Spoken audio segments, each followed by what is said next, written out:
Ethan Saylor was a 26-year-old man with Down syndrome. He went to a movie in Frederick, and after the movie he left. He obviously enjoyed it very much. He went back in the theater hoping to watch it again. The manager felt he hadn't paid the second time, so called mall security, which were 3 off-duty sheriff department members. So the police report says, nobody knows exactly what happened except those there. They said he swore and refused to leave. His caregiver said, please, let me take care of it.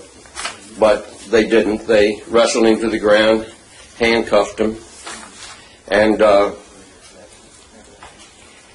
he suffered a fracture in his throat cartridge and died of asphyxiation. It was ruled a homicide. No one was ever convicted of it. His mother, who, Patty Saylor, is sitting here, has become a very strong advocate in promoting for individuals with intellectual and developmental issues, a Self-Advocate Education Center. So this bill is to create an Ethan Saylor Center for Self-Advocates as educators as an independent unit within the state.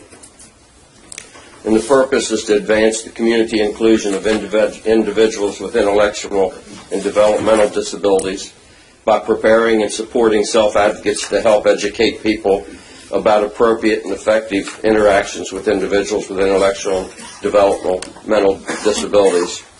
The center is to be based in a university, can have 1 or more executive directors. They're asking that one of them be someone with intellectual or developmental disabilities. I'm just going to briefly touch through this because we've got good panels here to talk about the bill in greater depth. But the center is to collaborate with developmental disability organizations, community organizations, self-advocates, families, and other stakeholders. And they're to identify best practices and complete a 3-year plan and connect trainees and self-advocate educators to promote training. Establish a clearinghouse on these issues. There will be a board created with 17 members, and the board's asked to develop a plan to phase in the establishment and operation of the center and select a university where they'll operate and provide oversight and direction for the center, do an annual budget and monitor the center's activities and outcomes. It'll be supported by state funds, grants, and private donations. And the governing body should each year, by December 15th, report to the Governor and General Assembly a list of their major activities at the center, a summary of the center's progress, a summary on the barriers and lessons learned, and an update on the current status and effectiveness of the center.